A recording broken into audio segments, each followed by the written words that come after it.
ኢትዮጵያውያንና ኤርትራውያን እንዲሁም ደግሞ ቅድስት ቤተክርስቲያን ብፁዓን አበው ሊቃነ ጳጳሳት በተለይ ደግሞ ኦርቶዶክሳውያን እያለን ያንተ ድርጅትማ በፍጹም አይዘጋም።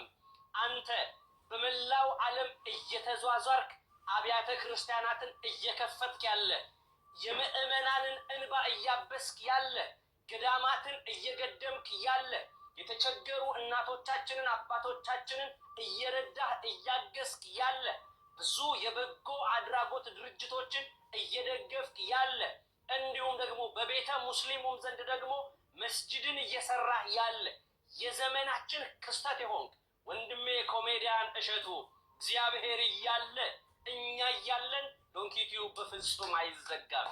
ይሄንን እርግጠኛ ሆኜ እነግርሃለሁ። አንተ እንደ ወርቅ በእሳት ተፈትነ ነጥረህ የወጣ የዘመናችን እንቁ ነህ። እኔ ኮሜዲያን እሸቱ ያለበትን ሁኔታ ሳይና ስመለከት እጅግ በጣም አዝኛለሁኝ። በተለይ ደግሞ ትላንትና 40 ደቂቃ ከ31 ሰከንድ የፈጀውን ቪዲዮ ስመለከት ስሜታዊ ሆኜ ነው ያየሁት። ምክንያቱም እሺ ከአፍቅሮተ ንዋይ የወጣና የራቀ ሰው ነው። ይሄንን እኔ ወንድሙ አይደለም የሀገረ ስብከታችን ሊቀ ጳጳስ ብፁዕ አቡነ ዲሜጥሮስ፣ በኳታር ያለው ህንጻ ሰሪ ኮሚቴና ሰበካ ጉባኤ፣ በኳታር ያለነው ሰዎች እንዲሁም ደግሞ በእንግሊዝም በለንደን ጽርሐ ጽዮን ቅድስት ድንግል ማርያም ቤተክርስቲያንን በለመንበትና ባስፈጸምንበት ሁኔታ ውስጥ ደግሞ የነበሩት በዛ ሀገር ያሉት ህንጻ ሰሪና ሰበካ ጉባኤ፣ በአሜሪካን ሀገር ያለው ያ ታላቁ ገዳማችን እኛ ምስክሮች ነን። እሺ በዘመናችን የሰራቸው ታላላቅ ስራዎች በቢሊዮን የሚቆጠሩ ገንዘቦችን ለዚህ ትውልድ አበርክቷል። እሺ የዘመናችን ክስተት ነው። እንደ ኳታር ስላሴ የማረጋግጥላቸው ከ2.6 ሚሊዮን ዶላር በላይ ለኳታር ስላሴ ቤተክርስቲያን እግዚአብሔር የሰጠውን ጸጋ ተጠቅሞ ወንድምና እህቶቹን አስተባብሮ ዘመን ተሻጋሪ የሆነ ስራ ሰርቷል። ብፁዕ አቡነ ዲሜጥሮስ የሀገረ ስብከታችን ሊቀ ጳጳስ ይሄ ልጅ 13 ሰራተኞቹን ይዞ ኳታር መጥቷል። ድርጅቱን ዘግቶ ነው የመጣው። 2.6 ሚሊዮን ዶላር ደግሞ አሰባስቦልናል። ስለዚህ ምን እናድርግ ተብሎ ምክክር ተደርጎ ይሄን ያህል ገንዘብ ይሰጠው ተብሎ ተዘጋጅቶ ኮሜዲያን እሸቱ ተጠርቶ ሲጠየቅ ምን አለ? እናንተ ይሄንን ገንዘብ አንስታችሁ ለኔ እንድትሰጡ ማን ፈቀደላችሁ? ድሃ እናቶቻችን መቀነታቸውን ፈተው እዚህ ኳታር ስላሴ ላይ አሻራዬ ይቀመጥ ብለው የሰጡትን ገንዘብ እናንተ ለኔ ለማድረግ ማን ፈቃድ ሰጣችሁ? በፍጹም ይሄንን ነገር አልቀበልም፣ አላደርገውም። እንኳን አይደለም እኔ አብረውኝ የመጡት የዶንኪቲዩብ ሰራተኞች 0.5 ሳንቲም እንደማይቀበሉ ለበረከት መተን ሰርተን እንደምንሄድ ቀድመን ተነጋግረን ወሰነን የመጣ ነው። እንኳን ለኔ ለነሱ እንኳን አይደረግም ብሎ 0.5 ሳንቲም ሳይቀበል ነው የተመለሰው። ብፁዕ አቡነ ዲሜጥሮስ ምን አሉ? ልጄ የማትቀበል ከሆነማ አወግዝሃለሁ። በዚህ ምንም ይሉኝታም ሊይዝህ አይገባም። የደከምከው ድካም ነው። 24 ሰዓት እያለቀስክ እያነባ ድርጅትህን ዘግተህ እንዴትስ ድርጅትህ ታንቀሳቅሰዋለህ? ይሄ እኮ ቤተክርስቲያንም አትከለክልም። እባክህን ሲሉት እንደዛ ከሆነ ይሄን ገንዘብ ባለመቀበል ያውግዙኝ ያላቸው። እግዚአብሔር ምስክሬ ነው። የጨመርኩትም የቀነስኩትም ነገር የለም። በዚህ ልክ እሺ 2.6 ሚሊዮን ዶላር ለኳታር ስላሴ አሰባስቦ 0.5 ሳንቲም ተቀብሏል። ለንደንም አብረን ነው ያንን ስራ የሰራ ነው ከእግዚአብሔር ጋር። እግዚአብሔር እኔን በሱ አይን ተመልክቶኝ የዛ በረከት ተሳታፊ እንድሆን እግዚአብሔር መልካም ፈቃዱ ሆኖ ለንደን ጽርሐ ጽዮን ለ50 ዓመት የተለቀሰን ለቅሶ በአንድ ሳምንት ውስጥ እግዚአብሔር በሼ ላይ አድሮ ታሪክን ሰርቷል። የምታውቁት ነው መቄዶንያ፣ የምታውቁት ነው የጃንደረባውን ትውልድ የአእላፋት ዝማሬ እንዲቀጥል የሰራውን ስራ የምታውቁት ነው። ባህር ዳር ላይ የገነባውን መስጊድ የምታውቁት ነው። እነ አቡነ አረን ገዳም፣ እነ ወር ቅድስት ወለተ ጴጥሮስ ገዳም ላይ የሰራውን ታላላቅ ስራዎች የምታውቁት ነው። አሜሪካን ሀገር ያለው ትውልድ የሚሻገርበት የሚታነጽበት ያንን ታላቅ ገዳም እሺ እንዴት አድርጎ እየሰራ እንደሆነ ሁላችሁም ታውቃላችሁ። ይሄ ሁሉ ዜሮ ኮሚሽን ነው፣ ዜሮ ኮሚሽን። ለዚህ ነው እኔ ባለፈው በዋልድባ ያሉ አባቶቻችን እሺ የገንዘብ ተከፋይና ተጠቃሚ እንደሆነ አድርገው በሰሩት ቪዲዮ ጭራሽ ቤተክርስቲያኑንም ገዳማትንም የማይመጠን እንደሆነ በዛ ስሜት ውስጥ የተናገርኩት ለዛ ነው። ዛሬ እሺ በመላው ዓለም ገዳማትን በሚገድምበት ሰዓት ከታላቁ ገዳማችን ፈተና ተነሳበት ያልነው ለዚህ ነው። ፈተናው ግን ማብቂያ የለውም። ይቀጥላል። ፈተናው ነገም ይቀጥላል። ግን በፈተና ውስጥ እኛ ወንድሞቹ ልንደግፈው ያስፈልጋል። ሙሴ ክንዶቹ በዛሉ ሰዓት ላይ አሮንና ሆር ይደግፉት እንደነበረ እጆቹን ዘርግቶ ሲቆይ እስራኤላውያን ድል ያደርጉ እንደነበረ በመጽሐፍ ቅዱሳችን ላይ ተጽፎ የምናውቀው እውነት ነው። ወንድማችን እሼ ደከምኩኝ ሲል እንዳልደከመ እኛ ድጋፍ ልንሆነው ያስፈልጋል። በተለይ ኦርቶዶክሳውያን የሼ መሰበር የእኛ መሰበር ነው። የእሼ ድካም የእኛ ድካም ነው። የዶንኪቲው መዘጋት የኦርቶዶክሳውያን ኪሳራ ነው። እውነቴን ነው የምላችሁ። ስለዚህ $5 አይከብዳችሁም፣ $10 አይከብዳችሁም። የዶንኪቲው ሜምበር በመሆን ዶንኪቲው ብዙ የሚሰራቸው ስራዎች አሉ። ለምሳሌ አሁን ከኦገስት 4 ጀምሮ ጀርመን ላይ እንግዲህ ጀርመን ታውቁታላችሁ፣ ለመጀመሪያ ጊዜ ፕሮቴስታንት የተመሰረተበት ሀገር ነው። በሃይማኖት ደረጃ ታላቅ ስራ የሚሰራበት ሀገር ነው። በፖለቲካውም ዘንድ ታላቅ ስራ የሚሰራበት ሀገር ነው።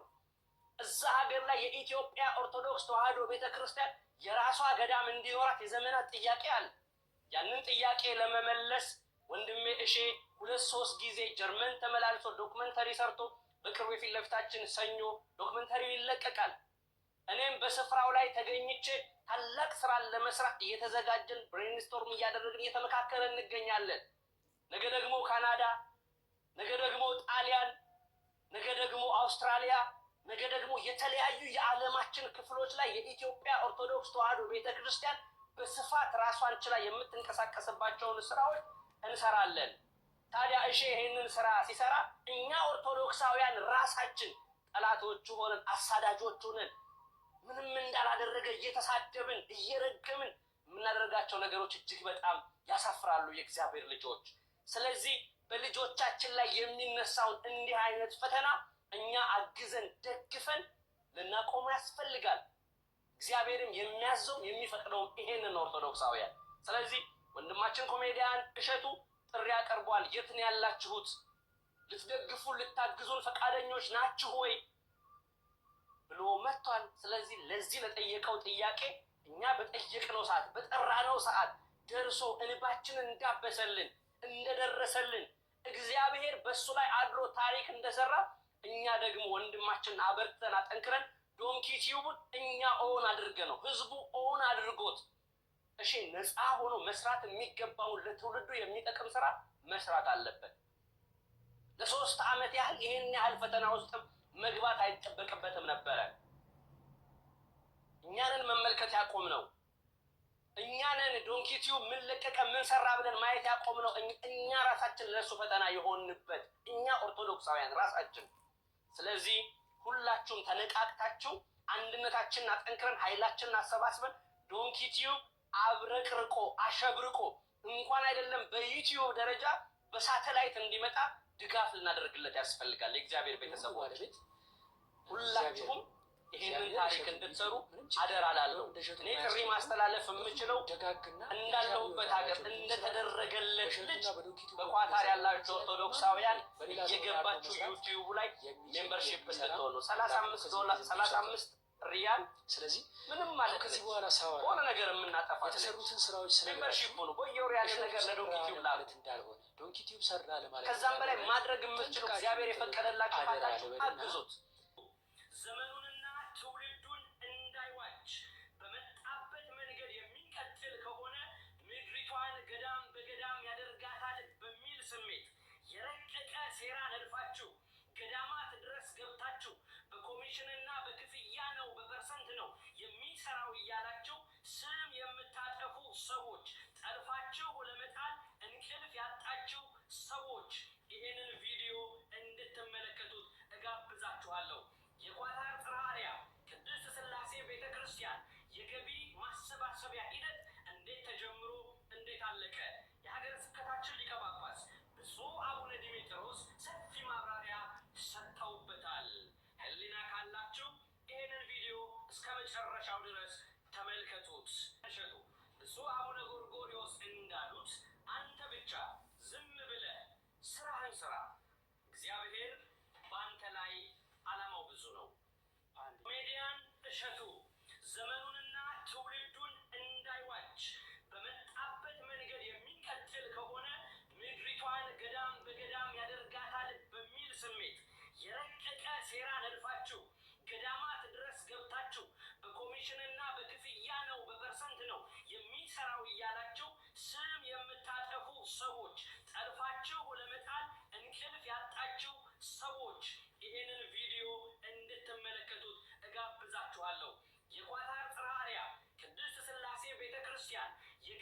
ማሰባሰቢያ ሂደት እንዴት ተጀምሮ እንዴት አለቀ?